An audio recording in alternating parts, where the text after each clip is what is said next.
नमस्कार, आप देख रहे हैं क्वेश्चन आवर और आपके साथ मैं हूं दिव्यदर्शनी बिष्ट। उत्तराखंड में लंबे वक्त से मानव वन्यजीव संघर्ष से जुड़ी खबरों ने खूब सुर्खियां बटोरी हैं।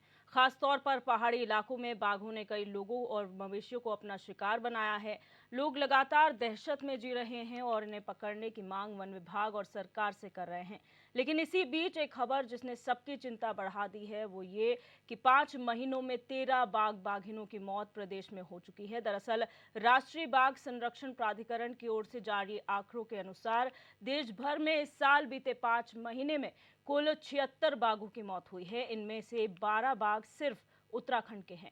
बीते 2 जून को भी कॉर्बेट टाइगर रिजर्व में एक बाघ का शव मिला था। ऐसे में अब तक यहां 13 बाघों की जान जा चुकी है। सीएम धामी ने कहा कि इस मामले का निश्चित रूप से आकलन किया जाएगा। अगर कोई दोषी पाया जाता है तो इसमें कार्रवाई जरूरी होगी।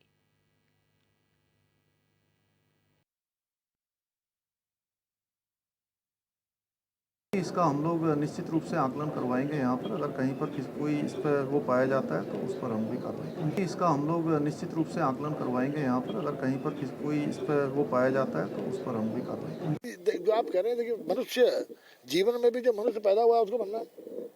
और एक दुर्भाग्यवश अल्प समय मर जाते हैं दुर्घटनाओं से, और एक उम्र प्राप्त करके मरते हैं। तो अभी तक जो बाघों के मरने की खबरें हैं वो ये हैं कि वो वृद्ध हो गए थे, और वृद्ध होने के बाद क्योंकि वो अपना शिकार नहीं कर पाते, उस दृष्टि से उनकी मौत हुई है। कॉर्बेट में शिकारियों का भी अंदेशा है सर। देखिए, उसमें हम लोग लगातार इस पे जो एंटी पोचिंग हमारा सेल है वो बहुत तेजी से काम कर रहा है, और उस पर हम लोग बहुत गंभीरता से काम कर रहे हैं। बीच में कुछ लोग पकड़े भी गए, और आज भी हम लोग ड्रोन टेक्नोलॉजी और कैमरा ट्रैप करके इस तरह की चीज़ों को रोकने का प्रयास कर रहे हैं। देखिए, इसमें निश्चित रूप से मैंने भी इससे पूर्व भी मैंने भी इस पर जांच के आदेश दिए हुए हैं, और इसमें जिस तरह बताया गया कि इसमें कुछ बाघ तो नेचुरल डेथ से मरे हैं, जो अवगत कराया गया कि नेचुरल डेथ से मरे हैं। जो एज फैक्टर है, मैंने पहले भी कहा था कि एज फैक्टर हर चीज़ पर लागू होता है। दूसरा, एक टाइगर की टेरिटरी में कोई लेपर्ड अपने बच्चों के साथ आ गया था।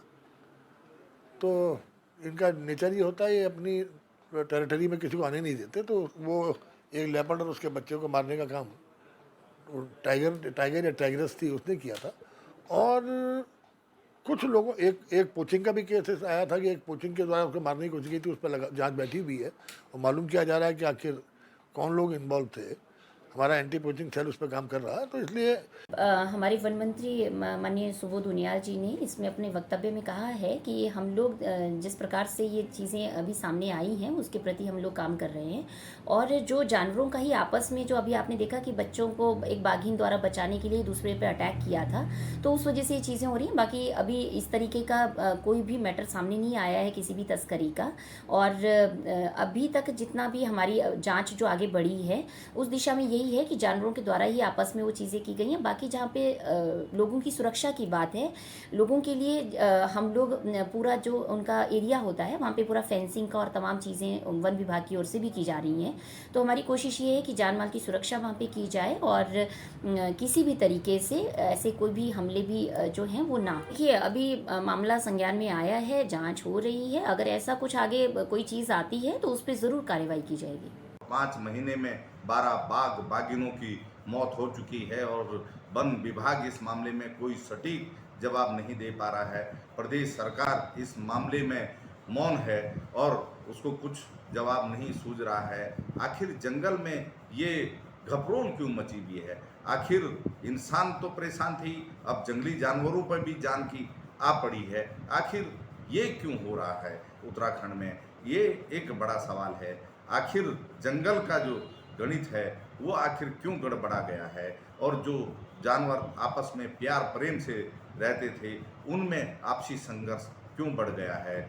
ये सरकार की नीतियों के कारण हो रहा है, ये जंगल का कोई व्यवहार बदल रहा है? इस मामले में सरकार को गंभीरता से रिसर्च करवानी चाहिए। जो जंतु विशेषज्ञ हैं, जो जंगल के विशेषज्ञ हैं, उनसे अतिशीघ्र सलाह मशविरा करके इस मामले में जो ठोस प्रयास है उसको उठाने चाहिए।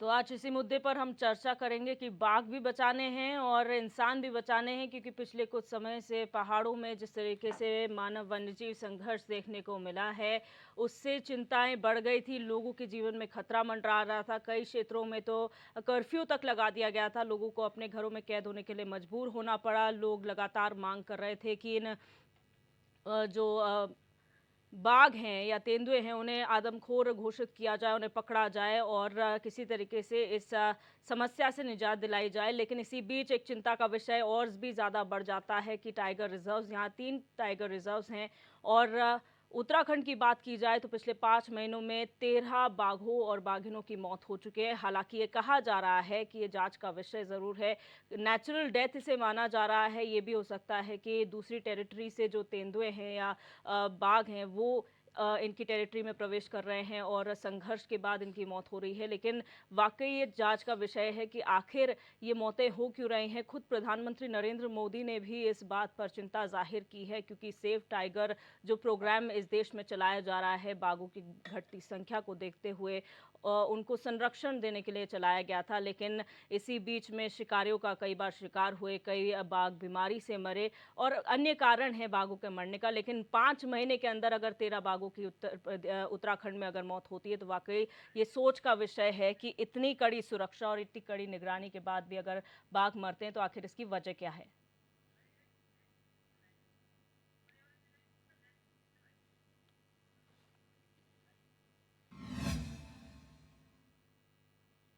और इसी चर्चा में हमारे मेहमान भी हमारे साथ जुड़ चुके हैं। उनका इंट्रोडक्शन आपसे करा देते हैं। हमारे साथ कुंवर जपेंद्र भाजपा प्रवक्ता फोन लाइन पर जुड़ चुके हैं। शीशपाल सिंह बिष्ट कांग्रेस प्रवक्ता है, हमारे साथ जुड़े हुए हैं। प्रेम पंचोली जी वरिष्ठ पत्रकार हैं, हमारे साथ जुड़े हुए हैं। त्रिलोकचंद्र सोनी जी पर्यावरणविद हैं, हमारे साथ जुड़े हुए हैं। हम ये भी कोशिश कर रहे हैं कि निदेशक कॉर्बेट धीरज पांडे जी भी हम उन्हें जोड़ें और उनसे जानने की कोशिश करें आखिर समस्या क्या है। लेकिन सबसे पहले आपके पास आऊंगी कुंवर जपेंद्र जी। सरकार जो है केंद्र की हो या प्रदेश की, लगातार कोशिश कर रही है बाघों को बचाने के लिए, कई प्रोग्राम्स चलाए जा रहे हैं, लेकिन 5 महीने में 13 बाघों की मौत हो जाती है। वजह क्या सामने आई है? देखिए, पूरे देश के अंदर बाघों के संरक्षण को लेकर केंद्र सरकार और राज्य सरकारें योजनाएं चला रही हैं पिछले काफी लंबे समय से, और बाघों के संरक्षण को लेकर विश्व स्तर से भी काम हो रहे हैं। और जिस तरह की घटना यहाँ उत्तराखंड में हुई है, तो इसमें जानवरों का आपसी संघर्ष, उनका अधिक, क्योंकि ये शिकारी जानवर हैं, जब ये अपनी आयु प्राप्त कर लेते हैं तो इन्हें शिकार की भी दिक्कत आती है, और आपस में जो बाघों का और लेपर्ड्स का, आपका बाकी जो हमारा हिम तेंदुआ है, इनके आपसी संघर्ष भी जगह जगह होते रहते हैं। और भालू भी इसका एक बहुत बड़ा फैक्टर है। तो निसंदेह अगर इस तरह की जो एक नेचुरल डेथ है आपसी संघर्ष की जानवरों की, तो वो तो एक तरह से स्वीकार्य है। लेकिन अगर उसमें कहीं शिकारियों का रोल पाया जाता है तो निश्चित तौर पर उन्हें भी पकड़ा जाता है, उनके खिलाफ भी कार्रवाइयां होती हैं, और उसमें वन विभाग और शासन प्रशासन पूरी तरह से चुस्त दुरुस्त है। हाँ, ये बिल्कुल खेद का विषय है कि 13 बाघों का इस तरह से चले जाना, ये जो बाघों के संरक्षण को लेकर प्रयास हैं, तो उन्हें धक्का पहुंचता है। और भविष्य में इस तरह की घटनाएं ना हो।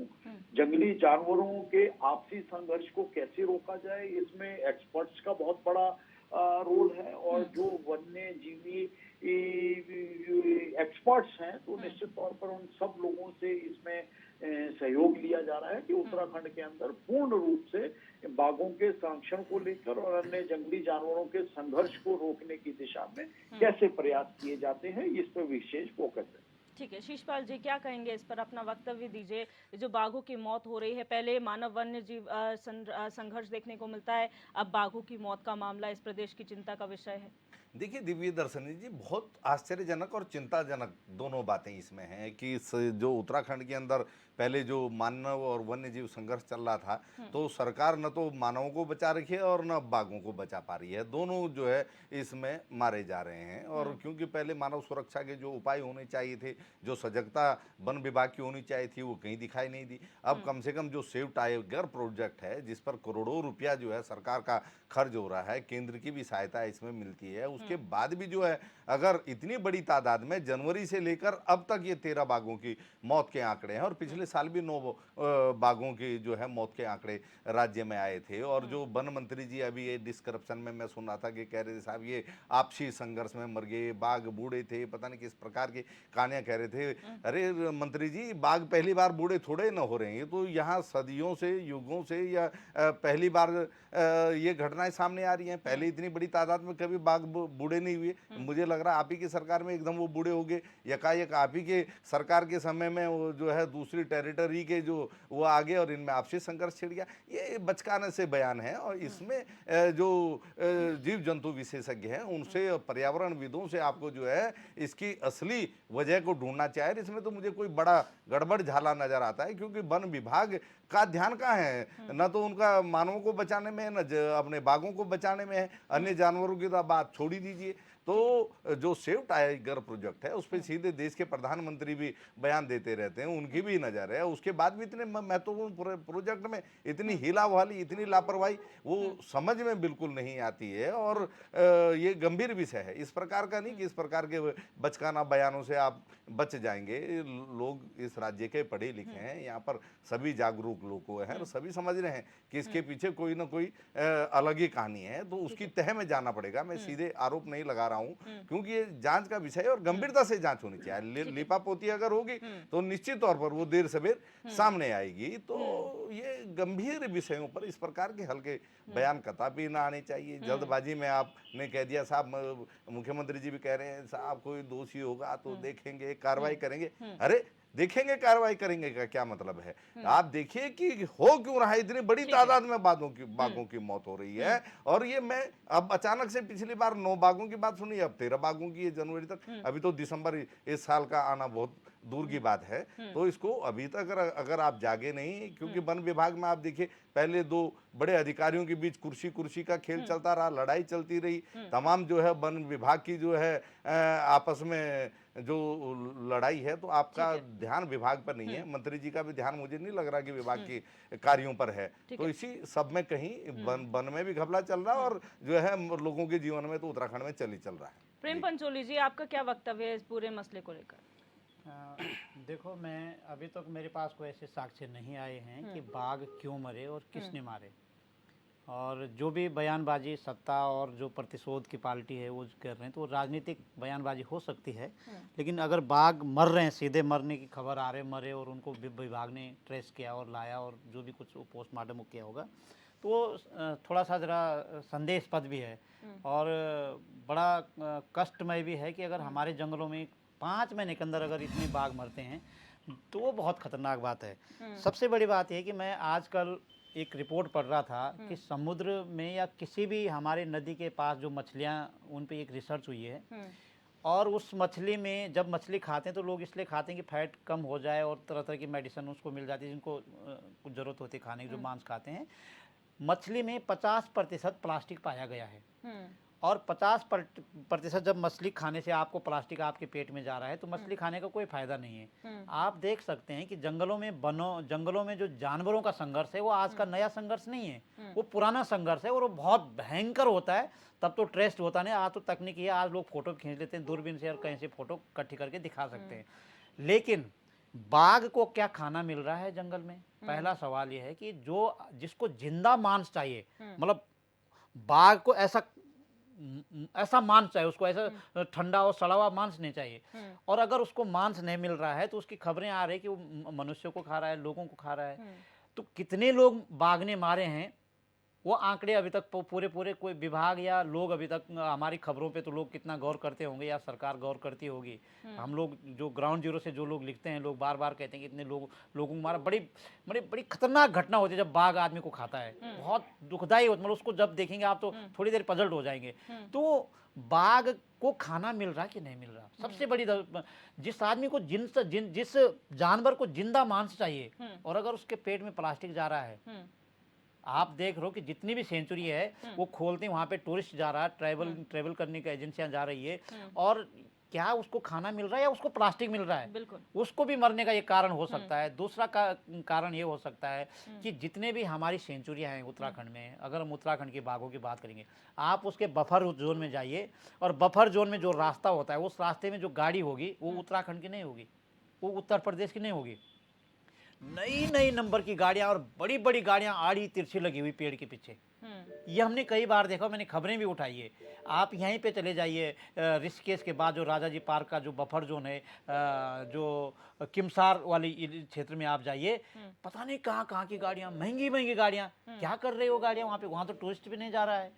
तो जो बाघ को खाना मिलना चाहे था वो खाना बाघ को नहीं मिल रहा है। ये तो मैं डंके की चोट पे कह रहा हूँ, क्योंकि उसको वो खाना नहीं मिल रहा है। उनका आपसी संघर्ष बढ़ रहा है, वो मनुष्यों को खाने के लिए जा रहे हैं। इस पे अभी तक हमारी सरकार ने कोई चिंता जाहिर नहीं की है और हमारी सरकार इस पे कोई एक्शन प्लान नहीं बना रही है। तो ये बड़ा सवाल है कि सरकार का एक्शन प्लान अब तक सामने नहीं आया। खबरें हम हमारे जैसे और आप जैसे लोग खबरें उठा रहे हैं, उन पे कितना गौर किया जा रहा है ये अलग बात है। लेकिन बाघ जो मर रहे हैं वो सबसे बड़ा सवाल है इस राज्य के लिए, और उस पर बिल्कुल जल्दी उसकी रिपोर्ट आ जानी चाहिए। हम लोग तो खबरें लिखेंगे, बहुत खबरें आएगी, उन खबरों पे भी एक्शन होना चाहिए। तो मैं ये कहना चाहता हूँ। बिल्कुल। त्रिलोक चंद सोनी जी, पर्यावरणविद होने के नाते आपको क्या लगता है ये क्या हो रहा है? बाघों की मौत का वजह क्या है? क्या इसे नेचुरल डेथ कहेंगे या फिर कुछ और? जिस तरीके से प्रेम पंचोली जी ने कहा खाना नहीं मिल रहा है, बहुत सारे ऐसे वजह हो सकती है। देवभूमि उत्तराखंड जो बहुत खूबसूरत है, अच्छी अच्छी वादियाँ यहाँ हैं और बाहर के पर्यटक यहाँ आ रहे हैं। पर्यटकों के साथ साथ जो उन जंगली जानवरों का, बाघों का घर हुआ करता था, उन घरों पे हम अतिक्रमण करने लग गए हैं। यहाँ तक कि आपने देखा होगा जो भूमाफिया हैं वो भी कहीं ना कहीं इनके घरों को कब्जा रहे हैं, और जब कब्जा रहे हैं तो निश्चित तरीके से वो कहीं इधर उधर जाएंगे, वो अपना आश्रय देखेंगे। पहले समय में क्या हुआ करता था कि बहुत घना जंगल हुआ करता था, तब भी संघर्ष हुआ करते थे, लेकिन संघर्षों के बीच में अगर वो छूट जाते तो वो जंगलों के बीच में कहीं ना कहीं बचने के लिए भाग जाते थे और उनका संघर्ष छूट जाया करता था। लेकिन आज हमने क्या करते हैं, उन जंगलों में भी अतिक्रमण कर दिया है, उनके आवासों को अपने अधीन करने का प्रयास कर रहे हैं, उन जंगलों को अपने अधीन करके उन पेड़ पौधों का नुकसान कर रहे हैं जो उनके घर हुआ करते थे। तो कहाँ जाएंगे वो जानवर? आपस में एक दूसरे से लड़ेंगे, एक दूसरे से संघर्ष करेंगे। क्या वन विभाग के माध्यम से ऐसे कोई मॉनिटरिंग एरिया बनाए गए हैं? क्या इनके जो घर हैं उनके लिए कितने किलोमीटर के एरिया के अंतर्गत जो क्षेत्र बनाए गए हैं उन क्षेत्रों में कुछ मॉनिटरिंग के संसाधन रखे गए हैं, कुछ मुखबरियां रखी गई हैं? कहीं उन जिन बाघों की हम मरने की बात कर रहे हैं, जिन बाघों पे कहा जा रहा है कि वो नेचुरल घटना घट गई, क्या कहीं शिकारी उनको तो नहीं मार रहे हैं? ये आंकड़े सब जो है वन विभाग के माध्यम से हम लोगों के बीच में आने चाहिए, तभी जाकर के जो बाघ आज मर रहे हैं उनकी सही स्थिति हमको पता चल पाएगी। अन्यथा जो आज बाघ घरों के अंदर आ रहे हैं, जंगलों में आने, मानव संघर्ष हो रहे हैं, उसका दोषी बाघ नहीं है ना, हम हैं उसके दोषी, क्योंकि हमने उनके घरों में अतिक्रमण करना शुरू कर दिया, उनके आवासों में आग लगाना शुरू कर दिया। कहाँ जाएंगे वो? इसलिए मानव संघर्ष हुई होगा, क्योंकि जब तक हर मानव जागेगा नहीं, उन जंगलों का संरक्षण नहीं करेगा। अपने घरों को तो हम बहुत ऐसे सुसज्जित तरीके से सजाने की बात कर ले रहे हैं, लेकिन जो प्रकृति ने इन जानवरों के लिए इनके घर बनाए हैं उन पर भी अपना आधिपत्य जमाने की कोशिश कर रहे हैं। तो इस ओर सरकार को एक कार्य योजना तैयार करनी चाहिए। साथ ही जो है कि वन विभाग के अपने जो कर्मचारी हैं, हम तो ये भी सुझाव देना चाहेंगे कि किसी अधिकारी से मेरी बात होगी उनसे भी हम बात करेंगे कि जो गांव के लोग हैं उन गांव के लोगों के एक ऐसे जो बेरोजगार युवा हैं उनका एक फौज बना दीजिए आप ही।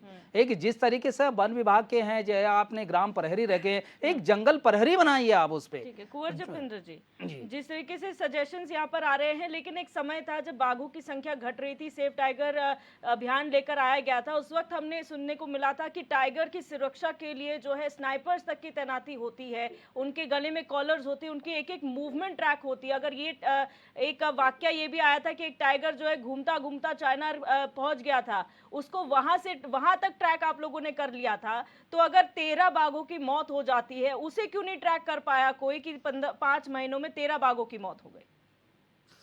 देखिए, आज टेक्नोलॉजी का यूज हो रहा है और उस टेक्नोलॉजी के यूज की वजह से ही वन विभाग ये सब कार्य कर पाता है। शिकारियों का तो काम ये है नहीं, क्योंकि अगर शिकारी, मान लीजिए अगर ये शिकारियों का काम होता तो डेफिनेटली उन बाघों की मौत या तो किसी उसमें ट्रैप में आके होती या उनकी गोली से होती। और अगर शिकारी उनका शिकार करते तो किस काम के लिए करते? उनके दांतों के लिए करते, उनके नाखूनों के लिए करते, उनकी खाल के लिए करते।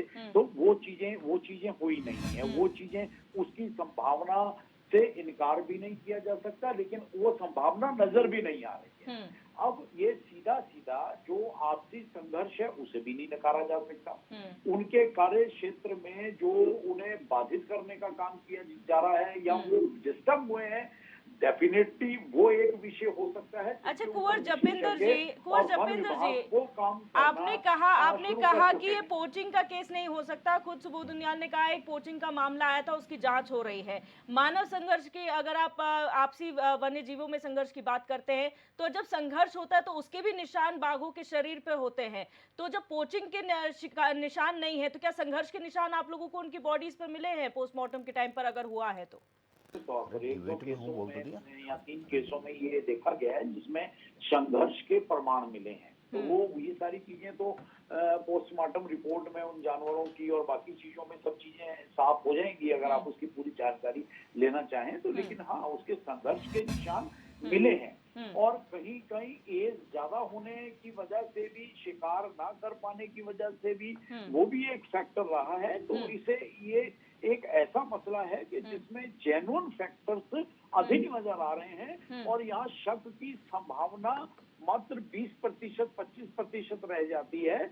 और डेफिनेटली उस पर वन विभाग टेक्नोलॉजी का भी यूज कर रहा है। अच्छा, तो फिर तो जो प्रेम पंचोली जी ने, कुंवर जपिंदर जी, जो प्रेम पंचोली जी ने सवाल उठाया कि कहीं ना कहीं ऐसा तो नहीं कि बाघों के लिए खाने की कमी हो रही है इन रिजर्व्स में, जहां पर टाइगर रिजर्व्स बनाए गए हैं, इसीलिए वो जंगल से बाहर आकर मानव वन्य जीव संघर्ष जैसी खबरें हमें देखने को मिलती है, क्या ये तो वजह नहीं है? हमारा उत्तराखंड 70% वन क्षेत्र है। इसमें जंगली सुअर हो गए, आपका हिरण हो गए, या इसमें नीलगाय हो गई, या और छोटे जानवर हो गए जो इन शिकारी जानवरों का आहार हैं, तो वो बहुत पर्याप्त मात्रा में है, भरे पड़े हैं, है ना। ये उससे कोई इनकार नहीं किया जा सकता, क्योंकि ये वन क्षेत्र से भरा पूरा प्रदेश है। 70% या वन क्षेत्र है, तो वो संभावना नहीं है। हाँ, लेकिन अगर जो ये घटनाएं हुई हैं, निश्चित तौर पर इसमें विशेषज्ञों की जिम्मेवारी बढ़ गई है और विशेषज्ञ पूरी निपुणता से अपना कार्य कर रहे हैं। बिल्कुल शीशपाल जी, जिससे ये भी कहा जा रहा है कि एक हैबिटेट होता है, एक रिजर्व अगर बना हुआ है तो एक संवेदनशील क्षेत्र होता है, वहां पर मानव का जाना मना है। लेकिन जिस तरह से हम लगातार डेवलपमेंट कर रहे हैं, विकास की बात करते हैं, तो कहीं ना कहीं हम भी उसमें संलिप्त हो जाते हैं कि जंगलों को खत्म करने में हमारा भी उतना ही हिस्सा है।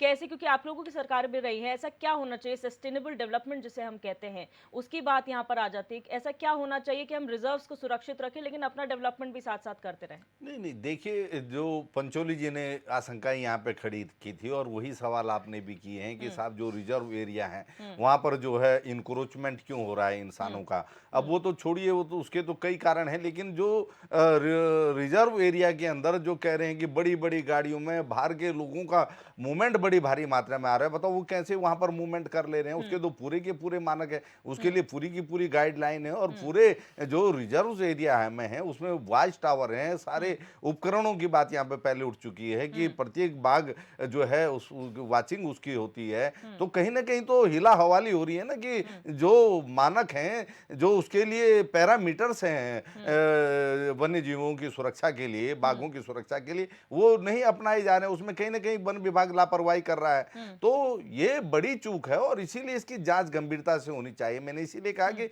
जो मंत्री जी और मुख्यमंत्री जी के बयान मैंने डिस्क्रिप्शन में देखे, वो बहुत जल्दबाजी में में दिए गए बयान है और वो जिम्मेदारी भरे बयान भी नहीं मुझे लगे हैं, क्योंकि लापरवाही हो रही है। जब केंद्र सरकार की इतनी सहायता इस पे आ रही है सेव टाइगर प्रोजेक्ट के लिए, राज्य सरकार की भी बड़ी जिम्मेदारी इसमें है, उसके बाद आप बाघों को तो नहीं आपको बचा क्या पा लगता रहे है किस हैं। तरीके का बयान आना चाहिए था? आपने क्या उम्मीद की थी कि जब ऐसा मामला सामने आए तो मुख्यमंत्री और वन मंत्री की तरफ से किस तरीके का बयान सामने आना नहीं, चाहिए था? निश्चित तौर पर वन मंत्री और मुख्यमंत्री जी को बयान देना चाहिए था कि जिस भी स्तर पर लापरवाही हुई है इसकी उच्च स्तरीय जांच के लिए कमेटी उनको बनानी चाहिए थी और जांच रिपोर्ट आने का इंतजार करना चाहिए था, उसके बाद कोई बयान देना चाहिए था। वो कह रहे हैं कि साहब बाघ बूढ़े हो गए थे। अरे पहली बार थोड़े नो 5 महीने के अंदर एक साथ सारे बाघ बूढ़े हो गए और एक साथ सबने सुसाइड करने का तय किया है या सबने जो है आपसे संघर्ष करने का तय किया। ये तो जैसे इंसान बस्तियों में रहते हैं ऐसे जो है जंगलों में जानवर रहते हैं और आज से पहली बार मैं थोड़े नहीं रह रहे हूँ कि वो साहब आपकी सरकार से परेशान हो गया आपकी नीतियों से और सुसाइड करने चल दिए। इसके पीछे कहीं ना कोई गंभीर कारण है, इसकी बहुत गंभीरता से जांच होनी चाहिए। सारे जो वन्य जीव विशेषज्ञ हैं इसके एक्सपर्ट आने चाहिए और जहां से भी चाहिए उनको देश के दूसरी जगह से लाना पड़े, उसके लिए पूरी की पूरी जो है। और दूसरा तो घपला ये मैंने आपको बता ही दिया है कि जब सुरक्षा के मानक नहीं अपनाए जा रहे हैं वहां पर जो है जो भी लोग आ रहे हैं उनका मूवमेंट उस एरिया में हो रहा है और वहां पर अगर इस प्रकार की चीजें डाली गई हैं जिस ओर पंचोली जी ने इशारा किया है वो भी एक बड़ा कारण हो सकता है। दूसरा यह है कि आप जो उसकी गाइडलाइन है वो फॉलो क्यों नहीं हो रही है? आप बताइए,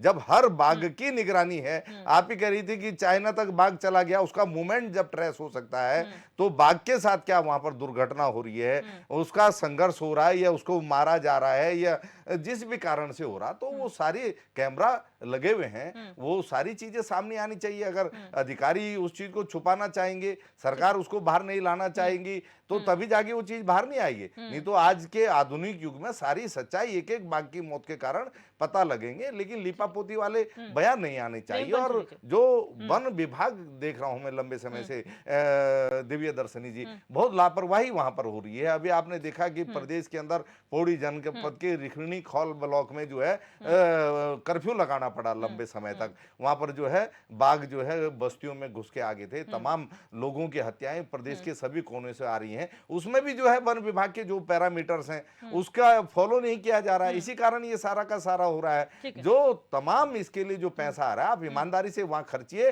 तो ये मानव वन्य जीव संघर्ष भी बचेगा, ये बाघ भी बचेंगे, इंसान भी बचेंगे और सरकार की जो किरकिरी थूथू हो रही है वो भी नहीं हो रही है। तो लापरवाही हो रही है, उसकी जांच गंभीरता से होनी चाहिए। प्रेम पंचोली जी, जब मानव वन्य जीव संघर्ष की बात आई तो हुआ इंसान बचाओ, इनको पकड़ो, ये आदमखोर हो गए हैं, इनको वन विभाग को पकड़ना चाहिए। अब बाघ खतरे में है तो बाघ को बचाओ। आखिर अब क्या करें, किस तरीके के पैरामीटर्स, क्योंकि कहा जा रहा है वन विभाग की तरफ से हीला हवाली की जा रही है, हम हैबिटेट खत्म कर रहे हैं, ये वाकई सच बात है, इससे मुक्ति नहीं पाई जा सकती है। लेकिन ऐसा क्या किया जा सकता है कि अपनी टेरिटरी में रहें, इंसानों को भी दिक्कत ना हो, बाघों को भी दिक्कत ना हो? देखो, जब हम प्राकृतिक चीज़ों की बात करते हैं कि हम प्रकृति के बीच में, नेचर के बीच में, जैसे हमारे गुरुजी ने कहा, त्रिलोक भाई ने, कि आप तो टीचर भी हैं, बच्चों को पढ़ाते भी हैं कि बाघ के साथ खेलना है कि नहीं खेलना है। तो उन्होंने बहुत शालीनतापूर्वक कहा कि हम जब नेचर के साथ रहते हैं तो आज से 30 साल पहले जाइए, बहुत ज़्यादा दूर मत जाइए।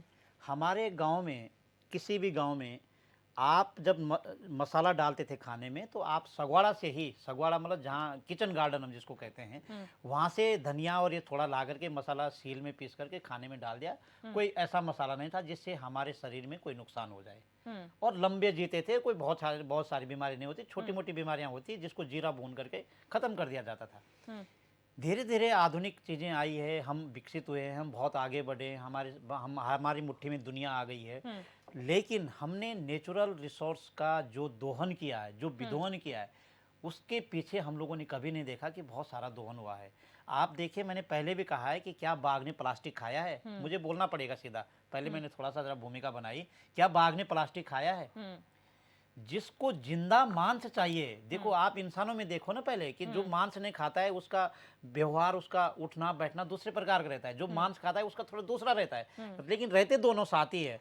वही वन्य जीवियों में भी है, जिसने प्लास्टिक रहे दूर की बात, जिसने कभी मांस के अलावा कुछ खाए नहीं उसको मांस ही चाहिए, और पहले फड़कता हुआ मांस चाहिए उसको। अगर मरा हुआ पशु होगा तो बाघ उसको नहीं खाता, तो उसने अगर प्लास्टिक खाया तो मरना स्वाभाविक है।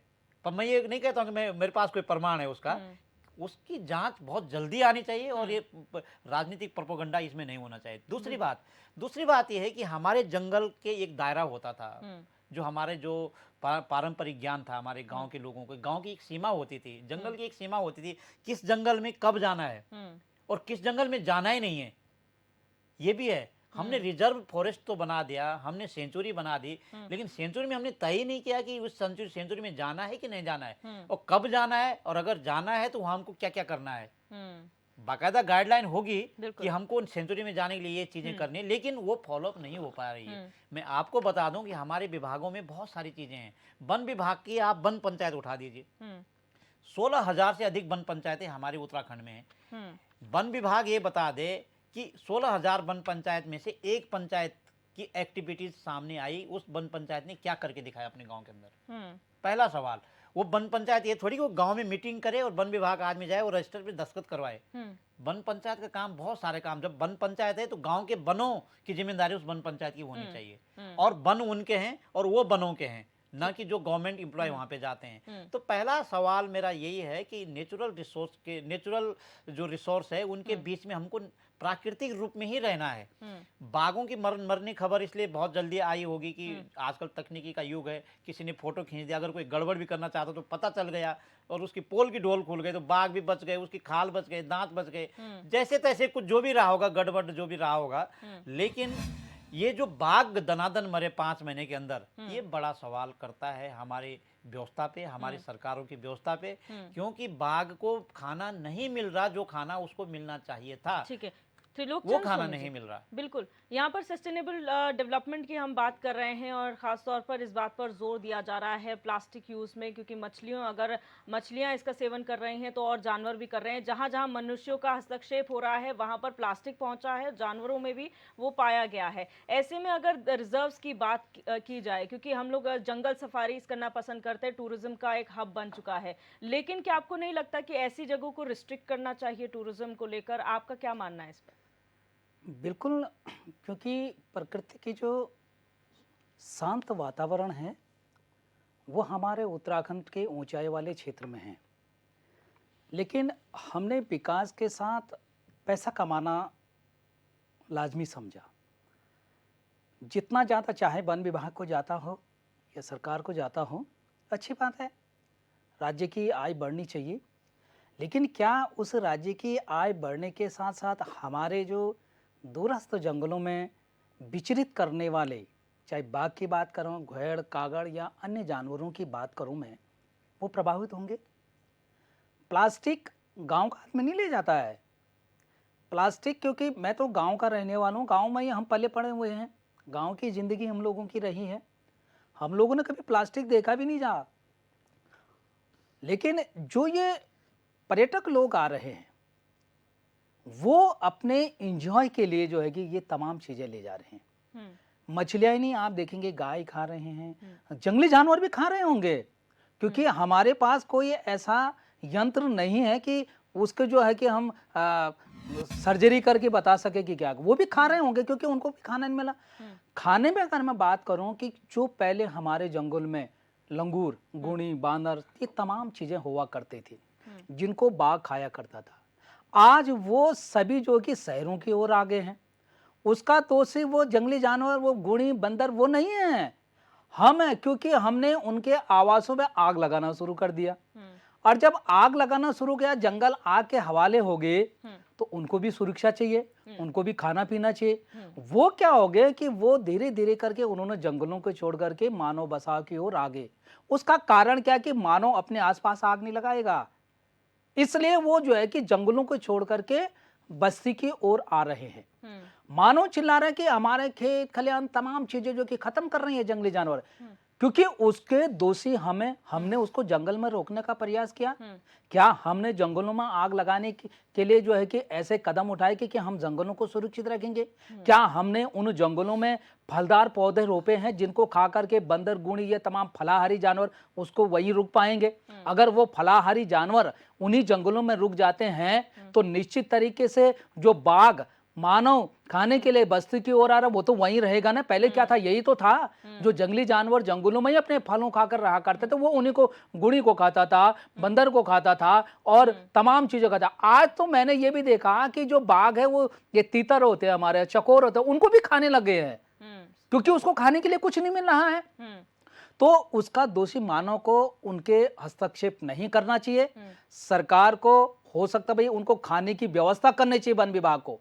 जब लाखों करोड़ों रुपया के वनाग्नि से संबंधित फायर सीजन में आते हैं तो क्या हम उनके लिए खाने की व्यवस्था कर रहे हैं या खाली फायर सीजन के माध्यम से ही उन जंगलों को बचाने के नाम से जो है कि तमाम हमारा पैसा खर्च हो रहा है? क्या वो जंगल बच रहे हैं?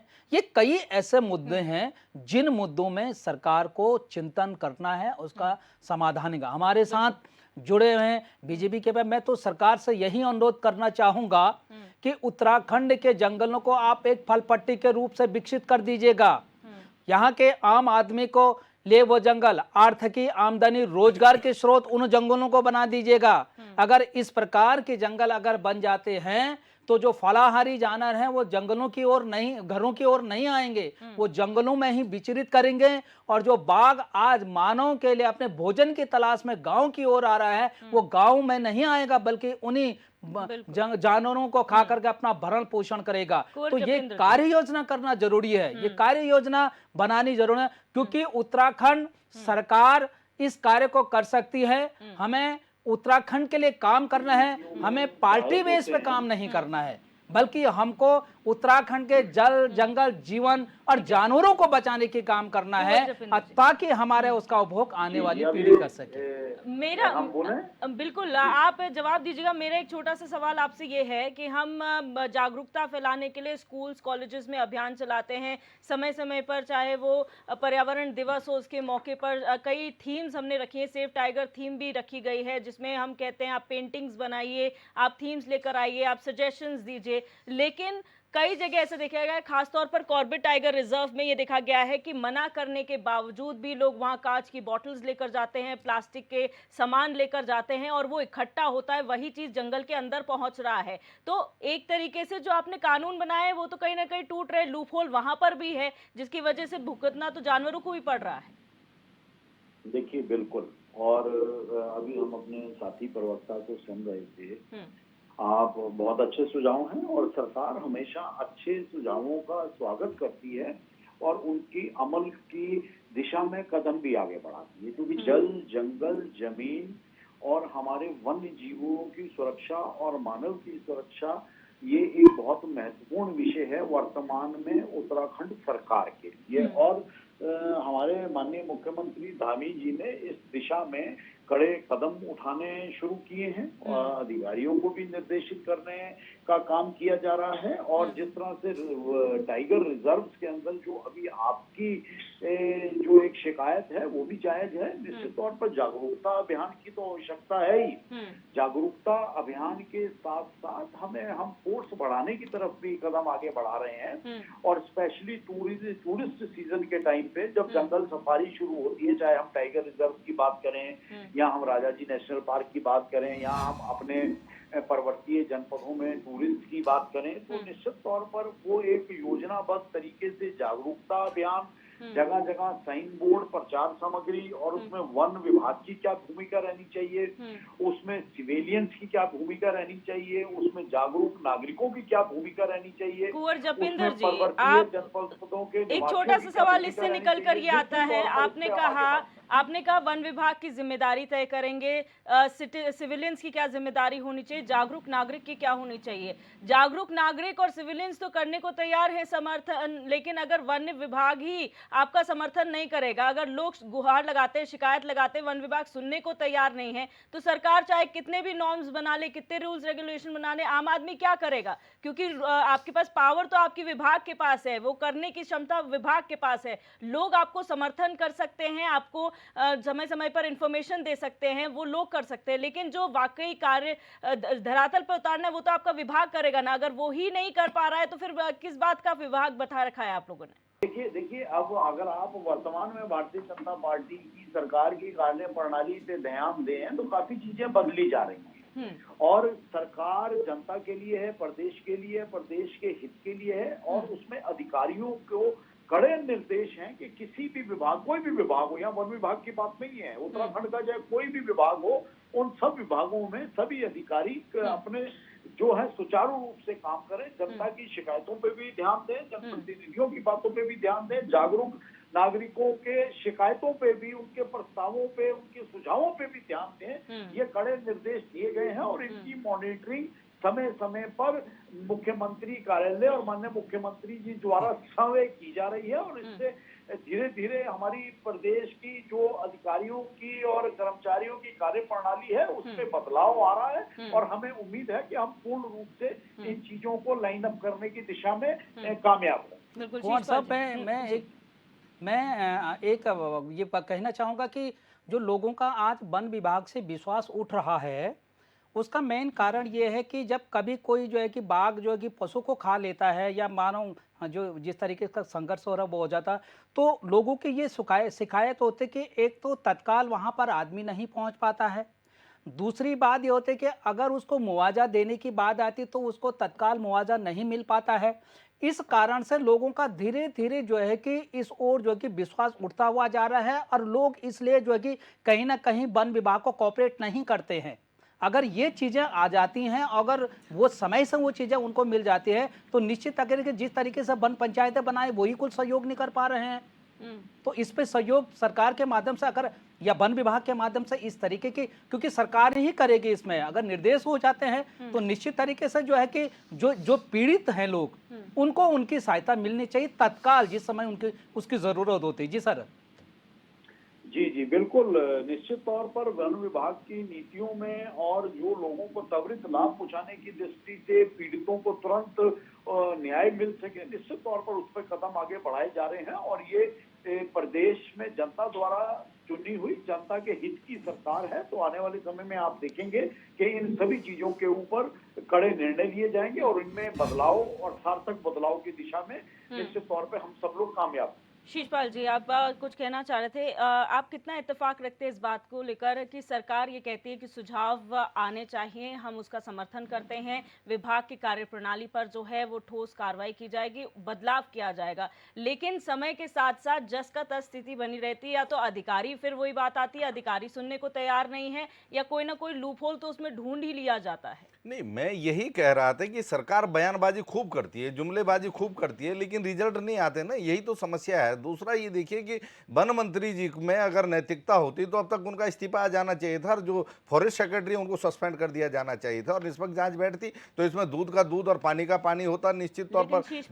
दूसरा देखिए, इससे मैं जुड़ा हुआ सवाल पूछ रही हूँ, आपने कहा इस्तीफा दे देना चाहिए था, सस्पेंशन कर देना चाहिए था, क्या यही एक सोल्यूशन है? अगर आप इस्तीफा दे देंगे तो कोई और मंत्री अगर उस वन विभाग की जिम्मेदारी संभालेगा तो क्या वो आपको लगता है इसी तरीके का होगा? सस्पेंशन ही एक तरीका है या दिव्य दर्शनी जी, जो अपराधी हैं, जो लोग इसके लिए जिम्मेदार हैं, उनके रहते हुए निष्पक्ष जांच कैसे होगी? आप सबसे पहले बताइए, वो जांच को प्रभावित करेंगे। और जपेंद्र जी, आप जो बात कह रहे हैं कि ब्यूरोक्रेसी आपके नियंत्रण में, अधिकारी आपकी सुनकार है, आपके मुख्यमंत्री की नहीं सुन रहे हैं। आपके मुख्यमंत्री खुद कह चुके हैं कि सचिवालय में तेरी फाइल और मेरी फाइल का झंझट खत्म होना चाहिए। इसका मतलब वहां पर तेरी फाइल और मेरी फाइल का चक्कर है। आपने देखा, आप देखिए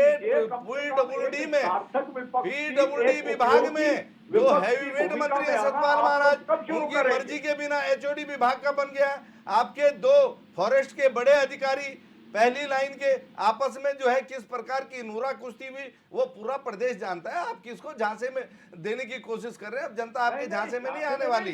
ये है कि एक्शन पर आइए, एक्शन पर आइए। और जो अभी यहाँ पर चंद जी ने कहा कि जो वन पंचायतें हैं उनको एक्शन में लाइए, वन पंचायतों को नाखून दीजिए, उपकरण दीजिए, दांत दीजिए, अधिकार दीजिए। आप देखिए वन्य जीव और मानव संघर्ष भी रुकेगा और बाघ भी नहीं मरेंगे।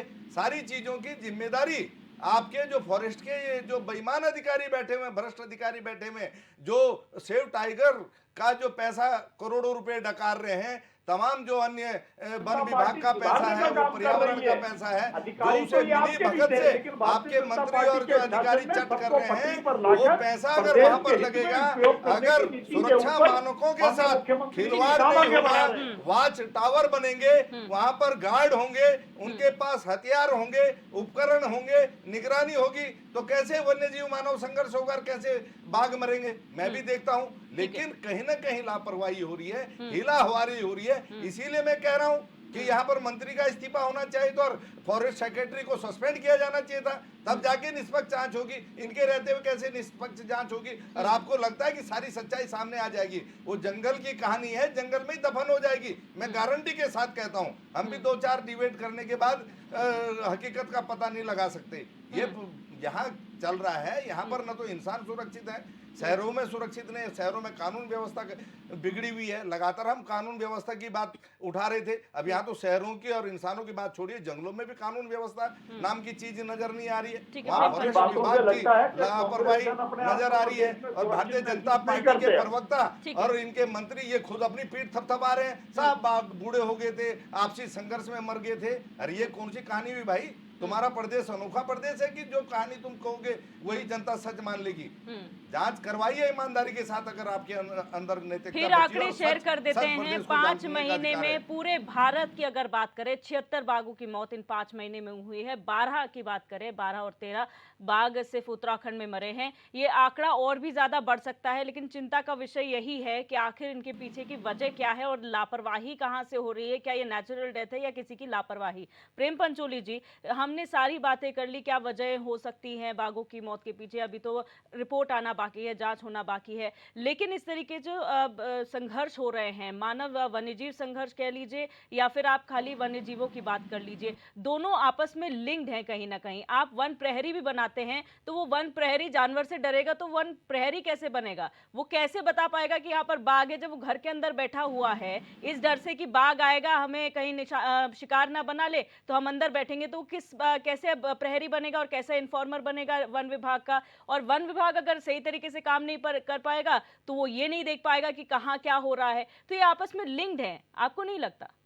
बिल्कुल, यहाँ पर 2-3 चीज़ें जो पूरी डिबेट में आई हैं, और मैं भाजपा के प्रवक्ता जपेंद्र भाई साहब को बताना चाहूँगा कि वन विभाग की जो पॉलिसी है उसको आपको एक बार फिर से पढ़ना पड़ेगा। वन विभाग की पॉलिसी में कोई कमी नहीं है, कोई भी कमी नहीं है। मुझे लगता है कि शायद आपने पढ़ी कि नहीं पढ़ी, और मैं निवेदन करूंगा कि नहीं भी पढ़ी भी होगी तो दोबारा फिर से पढ़ लेना, क्योंकि वन विभाग की जो नीति है, उसके जो कायदे हैं, वो कहीं पर भी खराब नहीं है। वो लोगों के हित में है, लोक हित में है और वन्य जीवों के भी हित में है।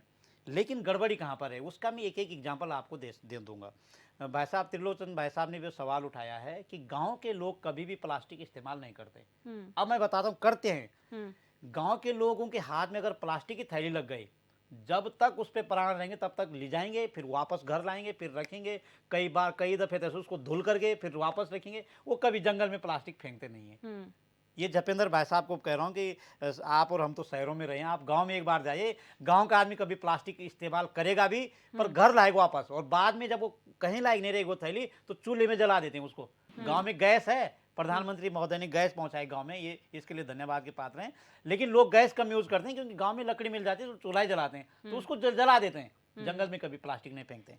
जंगल में प्लास्टिक कौन फेंकता है? जिसको आप आमंत्रण दे रहे हैं, आइए मुस्कुराइए, आप उत्तराखंड में है, प्लास्टिक वो फेंकता है जंगल में। अब प्लास्टिक कैसे फेंकता है?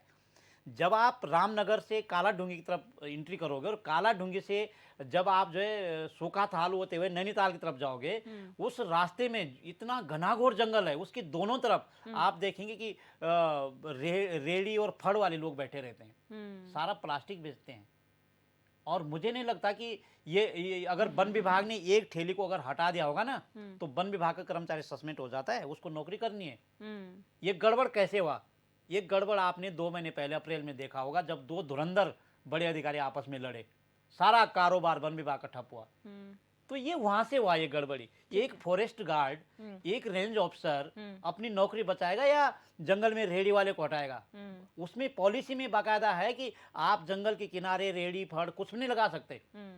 उस पॉलिसी में बहुत सारी चीजें हैं, उसको आप पढ़ेंगे कि जंगल में कैसे सुरक्षित रखा जाए, जंगल को कैसे सुरक्षित रखा जाए, वो सारी चीजें उसमें बताई गई है। तो आप उस इलाके में जाएंगे तो पूरा जो है पूरा बाजार होता है, तो वो प्लास्टिक जाएगा। प्लास्टिक बाघ खाता नहीं है, मैं स्पष्ट कर देता हूं क्योंकि मैंने बहुत शॉर्ट में बोला है, बाघ नहीं खाता प्लास्टिक, बाघ पूरा जिंदा बंदर खाता है, पूरा जिंदा लंगूर को खाता है। और आप देखिए कि आप देहरादून से मसूरी की तरफ जाइए, बीच में कई जगह वहां लंगूर मिलते हैं, अब तो कम मिलते हैं। मैं जब पहले बार देहरादून आया था अपने गांव से, मैं तो बहुत दूर दराज गांव का हूं, और जब पहले बार आया था तो मैंने देखा कि बाप रे, मैंने तो अपने गांव में गूणी, बहुत हम गूणी बोलते हैं उसको, लंगूर को, लंगूर देखो बाप रे, वो तो जैसे गाड़ी आती थी इतना भागता था जंगल में डर के मारे। आज जो है गूणी, ये वो जो लंगूर है वो बिल्कुल चैम्बर पे बैठा हुआ है, और हमारा जो टूरिस्ट है जो आता है मुस्कुराता है कि मैं उत्तराखंड में हूँ, वो उसके मुंह में प्लास्टिक फेंकता है। बिल्कुल। तो उस प्लास्टिक उसके पेट में और गूणी के पेट से बाघ के पेट में, एक और बहुत सारी चीजें हैं, इनडायरेक्टली कंज्यूम हो रहा है, कंज्यूम हो रहा है। तो ये सीखने की जरूरत है हम लोगों को, और ये इसमें जागरूकता फैलाने की जरूरत नहीं है। गांव के लोग बहुत जागरूक हैं, उनको पता है कि वन्य जीवों के साथ कैसा रहा जाए। जागरूक हमारे पॉलिटिशियन को होना है, हमारे सत्ता के लोगों को जागरूक होना है कि कब कब कौन कौन सी चीज फॉलो करनी है। नहीं कर रहे हैं, मैं फाइनल कमेंट की ओर बढ़ूंगी। बिल्कुल, फाइनल कमेंट की ओर बढ़ूंगी। जपेंद्र जी, शॉर्ट में फाइनल कमेंट दीजिए। अब हम आगे क्या उम्मीद कर सकते हैं, किस तरीके से कार्रवाई होगी और किस तरीके से जांच इस पूरे मामले की होगी, क्योंकि 13 बाघों का मरना कोई छोटी बात नहीं है इस प्रदेश के लिए। देखिए, पूरे देश के अंदर 72 बाघों में से 13 बाघों की संख्या उत्तराखंड की है, जो निश्चित तौर पर सरकार के लिए एक चिंता का विषय है।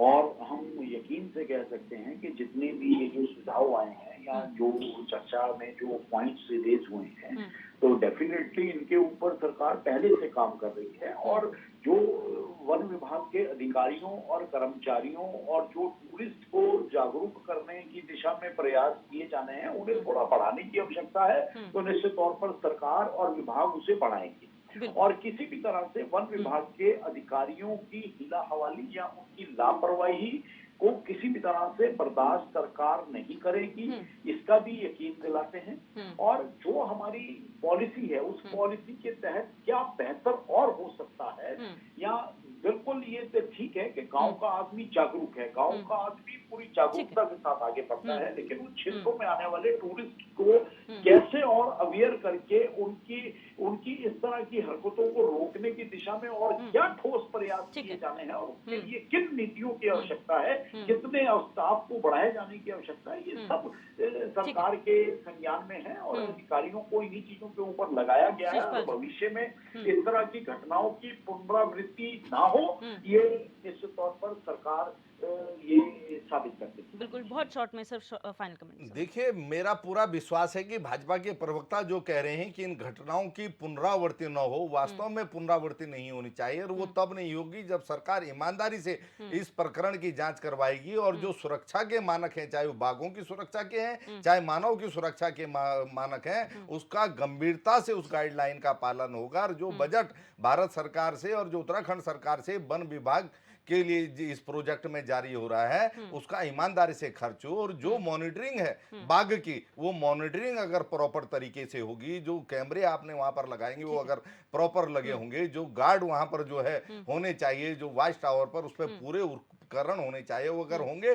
तो निश्चित तौर पर इन घटनाओं की पुनरावृत्ति नहीं होगी। और आप अगर इस मिली भगत को, इस भ्रष्टाचार को रोकने में विफल रहे, इसकी जांच करने में आपने अगर हेवलावली हुई, तो निश्चित तौर पर ये प्रकरण बढ़ेंगे। जी सोनी जी, बहुत शॉर्ट में से फाइनल कमेंट, समय कम है। मैं तो यही कहूँगा कि जो वन विभाग के कर्मचारी हैं, सरकार के माध्यम से उनको पूरे इंस्ट्रूमेंट दिए जाने चाहिए, ताकि अगर वो जंगल में विचरित भी करते हैं कि बाघ उनको ना खाएं, बल्कि बाघ का वो संरक्षण करते हैं। कई देखने में आया है कि बाघ अटैक कर देते, वो लोग भागे। इसलिए मेरा यही सुझाव रहेगा कि उन लोगों को पहले आप सुरक्षित बनाएं जो जंगलों की हिफाजत कर रहे हैं, उनको सभी संसाधन दीजिएगा और ऐसे लोगों को सरकार के माध्यम से पुरस्कारित किया जाना चाहिए। साथ ही गांव के लोग जो सहयोग कर रहे हैं उनको भी पुरस्कारित किया जाना, तभी लोगों का विश्वास बनेगा। मुझे उम्मीद है कि कुंवर साहब इन चीज़ों को सरकार में रखेंगे और ऐसे लोगों को लाभान्वित करेंगे जो उत्तराखंड के जल, जंगल, जीवन और जमीन को बचाने के लिए कार्य कर रहे हैं। पंचोली जी से बहुत शॉर्ट में वन विभाग के जो कायदे हैं, वन विभाग को काम करने देना चाहिए सरकार को इंटरफेयर नहीं करना चाहिए। और वन विभाग के बहुत अच्छे कानून कायदे हैं। और मैं एक बात कहूंगा कि जादूंग एक गांव है उत्तरकाशी का, जो 1962 में उसको उत्तरकाशी ये हरसिल बगोरी बसाया गया था। आज भी लोग जादूंग जाते हैं, वहां के लिए इनर पास चाहिए, इनर लाइन पास चाहिए, लेकिन 4 बजे के बाद आदमी वहां नहीं रहता है। मिलिट्री वाले उनको वापस भेज देते खाना खिला करके। तो वो उस तरह की पॉलिसी वन विभाग में भी है। तो वन विभाग को स्वतंत्र कर दीजिए, उसमें राजनीतिक इंटरफेयर बंद कर दीजिए, अपने आप ही सब सुरक्षित हो जाएगा। बिल्कुल, आप सभी मेहमानों का इस चर्चा में जुड़ने के लिए बहुत बहुत शुक्रिया। आज का विषय यही था कि किस तरीके से बाघों की मौत हो रही है, चिंता का विषय बना हुआ है। आगे ऐसे ना हो, क्या कदम उठाए जाने चाहिए, बहुत सारे सजेशंस आए हैं। और ये भी कहा गया है कि पॉलिसी जो वन विभाग की है उसमें खामी कोई नहीं है, खामी अगर है तो क्रियान्वयन में उसमें देखना होगा कि आखिर किस तरीके से पॉलिसीज के तहत काम होना है, बेहतर पॉलिसीज बनानी है, लोगों को जागरूक करना है और ऐसी घटनाओं पर लगातार मॉनिटरिंग होनी चाहिए, जिससे कि हमें पता चल पाए कि आखिर वजह क्या है और उससे निपटने के कदम हम फ्यूचर में भी उठा सके। फिलहाल क्वेश्चन आवर में मेरे साथ बस इतना ही। आप देखते रहिए HNN 24/7, जुनून सच दिखाने का।